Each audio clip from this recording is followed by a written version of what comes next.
I'm Jarrett. I'm Jarrett Sleeper, and I wrote this poem. It's in a book called "Love in the Face of Everything." It's an anthology with a bunch of poems in it, and I'm very honored to have some in there. So it's a book. You can buy it on Amazon. I think it's an ebook and also a regular book. I wrote this poem. This is near the beginning of the book. It's a little long, so if you're already this far into this, then maybe you'll stick around. It's called 30 Words. One day I was thinking love is there's not enough words for love. We just say I love you, but there should be like 17 words for it, and I sat down to write 17 new words and it turned into 30. So, 30 words for love. Love is an inadequate word.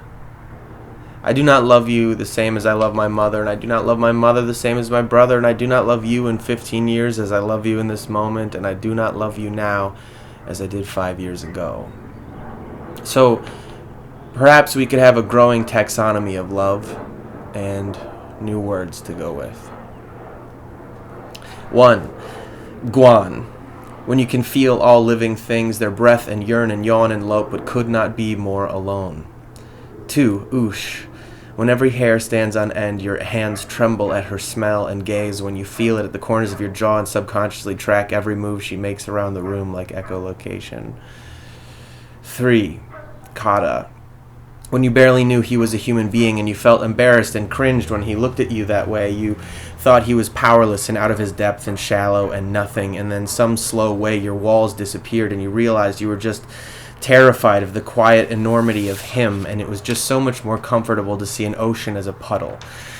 But now that you have remembered you are brave, that you are born for fear to break upon your hull, there is nothing so nice as bathing in his waters. 4. Newell. When she's so wrong for you and far too young and really very much not something real, and makes you feel like some grotesque Roman bon vivant considering humans as baubles, you are fey and say things like, how delightful, so you can pretend to feel like you are in the mature seat of power in this situation where you are a curator and the kid is a bauble, but she crushes you and has no idea, or probably does, and is just incredibly profoundly embarrassed for you, but you think if she ever called me in the middle of the night for a tire change or a sandwich or a pint of O positive, I would probably go. 5. Gotch. This is the one where someone says, who are you? Like some bad romantic comedy or twee television drama, like you tumbled into their life like bad news in a good jacket and probably having just one fucking hell of a good hair day. This is the one where someone finally sees you dance, and not because you're performing, but because you're just feeling it. This is the one where someone finally sees how good you are at what you are best at. This is the one where someone is fearless when you are terrified and something deep in your guts, just to the left of your belly button and close to your spine, pulses in one big lurch, swelling in all directions, out and back in one quick bubble like, who are you? 6. Memza. This one is solely for when someone cooks for you and it's all there on your tongue. 7. Sheka. Quiet, almost nothing, a breeze that blows in on a Sunday afternoon. It is a love between you and the earth, and it was sent by someone thinking about you and the earth, and the breeze is saying, someone is thinking about you and I, and how we are the same, and she is correct, because we are not just in love, we are love, and you are allowed a private, small smile at this, like you're in a coffee commercial. 8. Puckton. For your nephew, who knows the difference between a cement truck, a dump truck, an excavator, and a front-end loader, even though he can barely say those words, and you don't know the difference between those things. This is a metaphor, but it's also not a metaphor. This is the love where you are on your motorcycle riding home late at night on the other side of the country, and he has just been born, and you cannot stop grinning in your helmet, and you keep saying stuff like, it keeps going, there's more after me, it keeps going. This love also works for your little brother, who is far enough away in age from you and your closer siblings that he feels more like your child than your brother. This is the love for children who are not yours. And the trick to that, I suppose, is that no children are yours.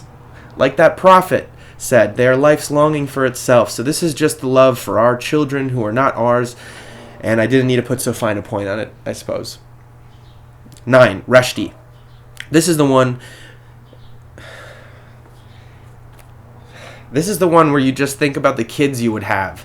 You think about what their hair might look like and what you would name her. 10. Obel.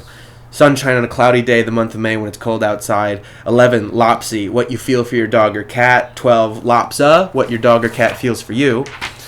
13. Rodigalio. Alright, this is a rough one. 13. Rodigalio. You stand in the doorway of the rural cottage which is so beautifully kept, and you let the screen door hang on you and look back into your grandfather's eyes. And most of his body, which was always so robust and inarguable, has mostly rotted away. And he looks at you and says with his eyes, he knows everything you're thinking. And he's afraid too. But he doesn't want you to be afraid. But you are a child, so you can see all the truth, and you don't care what people want you to do or say or feel when it contradicts the truth, so you feel all the terror for both of you and say goodbye for the last time. And the screen door crashes behind you as you start shaking and falling apart before you're even in the car. 14. Solivus. Your grandfather has died in the night, finally. After these last few weeks of him siphoning all his power into you and your grandmother, his wife, his lover are still awake because you sat there with him while he died. And you and your grandmother make brownies in the early morning, and you walk out into the forest to see what his now risen soul has done in joining the new dawn. 15. Oh. When you thought you would never love again, you thought you get one big love, you thought when you love someone like this, it is a contract you sign in your soul in perpetuity and no one ever gets out of it.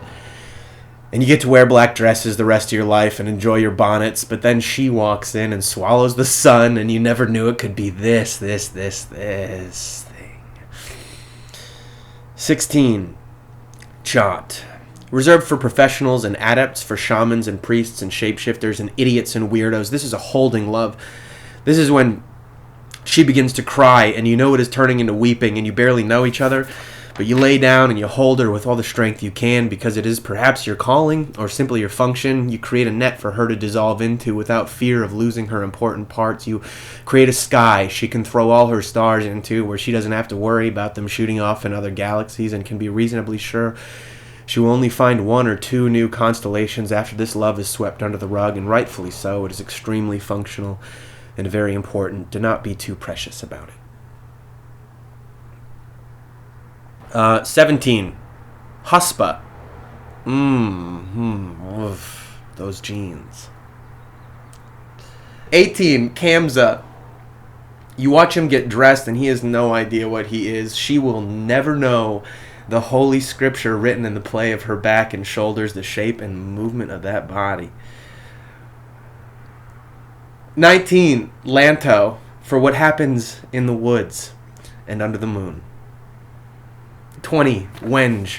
When you see his hands for the first time, you really see them, and you understand perhaps why palm reading is a thing, because his whole life is in those hands. 21. Raya, for and from good hair. 22. Chalk, for and from the sound your motorcycle makes, applicable to all the joys of machinery. 23. Kulan, for and from elderly people on benches and someone stumbling awkwardly and wondering if anyone saw them, thinking no one did, but you did. Oh, you sure as hell did. God bless them. 24. Share. When he makes your ears buzz and you don't recall this being a somatic response you ever had before. 25. Equa.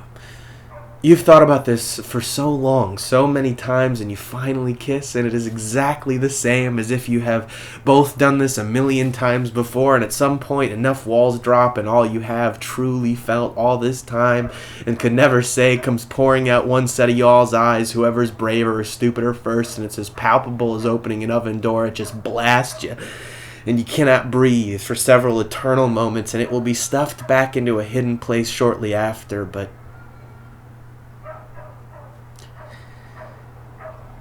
26.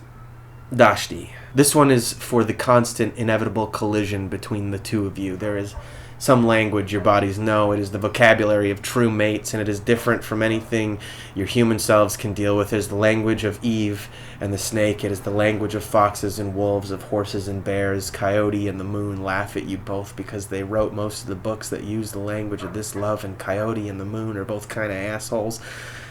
But what wonderful gifts they bestow. 27. Quas. This is for when you both know you had an entire gentle life somewhere together with meadows and cabins and a lot of unspoken mutually known truths, and you were each other's rocks on the prairie. In this life, you can just kind of smile and nod, and you're always very nice to each other and happy to see each other, and there is never a pressure or want felt between either of you, but you would never think to call her in a crisis because you have both fulfilled this promise already. 28, 11 trick for furious love, paired with the certainty that for better or worse, you aren't going anywhere, so calm down.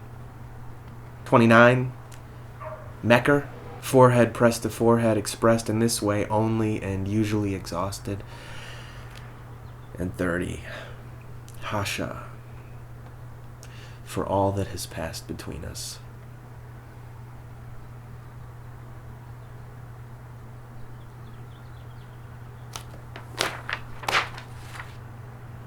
Thanks if you sat through all that. 30 new words for love. Thank you.